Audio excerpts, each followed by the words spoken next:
थकित को शांति का वचन भाई भगत सिंह के द्वारा मार्च 8।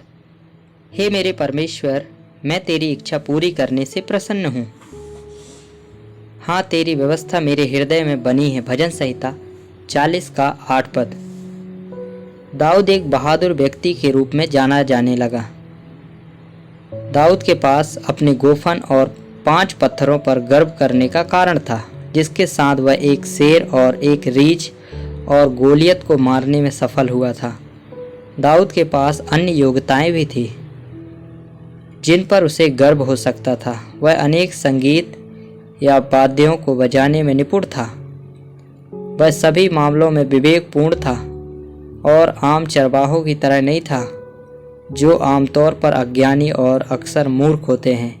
इन सब के अलावा वह एक सुंदर दिखने वाला जवान व्यक्ति था। इतनी अधिक योग्यताओं वाला एक युवक आमतौर पर जीवन में बहुत ऊंचे स्थान तक पहुंचने की उम्मीद कर सकता है। हालांकि दाऊद की कोई सांसारिक महत्वाकांक्षा नहीं थी। उसकी केवल एक ही लालसा थी, जीवित परमेश्वर की सेवा करने की, जैसा कि हम 1 शामूएल 17 अध्याय का 26 पद में उसके शब्दों से देख सकते हैं। परमेश्वर उससे कह रहा था, दाऊद, यदि तू मेरी सेवा करना और मेरी सच्चाई का आनंद लेना चाहता है तो ना तो अपने 5 पत्थरों और गोफन पर, ना अपनी उच्च योग्यताओं पर और ना अपनी मानवीय बुद्धि पर निर्भर रहे। मैं तुम्हारे 5 पत्थर ले लूँगा और 5 अच्छे पत्थर तुम्हें दूंगा।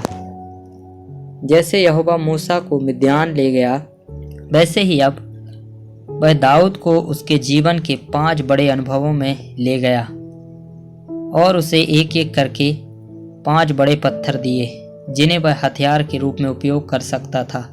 हमारे साथ हमेशा परमेश्वर का यही रीति होता है। वह हमसे कम मूल्यवान और कम उपयोगी वस्तु लेता है और इसके बदले हमें कुछ अच्छा और बड़ा देता है। अपने समय के मानकों के अनुसार दाऊद पूरे देश में सबसे योग्य व्यक्ति था, तो उसने सोचा होगा कि उसकी इन योग्यताओं के कारण उसके देशवासी उसकी बहुत प्रशंसा करेंगे। उसने पाया कि इसके विपरीत शाऊल को अपना पुत्र बनाने में यही योग्यताएं कारण थी, क्योंकि उसमें ईर्ष्या उत्पन्न हो गई थी। शाऊल ने दाऊद को 3 बार मारने का प्रयत्न किया। दाऊद को जंगल में भागना पड़ा। इस प्रकार परमेश्वर उसे अदुल्लाम की गुफा अर्थात विश्राम स्थल में ले आया। उसी समय परमेश्वर का याजक एब्यातार को दाऊद के पास ले आया और एब्यातार उसके साथ महायाजक का एपोद ले आया। इस प्रकार दाऊद ने याजक और एपोद के द्वारा परमेश्वर से बातें करना सीखा। यह पहला कीमती पत्थर है जिसे परमेश्वर ने दाऊद को उसके गोफन के 5 पत्थरों के स्थान पर देने की योजना बनाई थी।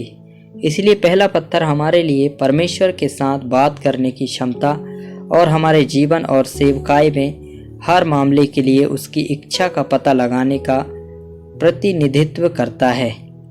हम केवल अपने बाइबल ज्ञान से या अपनी लंबी प्रार्थनाओं और उपवासों से या साधारण कपड़े पहनकर शत्रु की युक्तियों को पराजित नहीं कर सकते।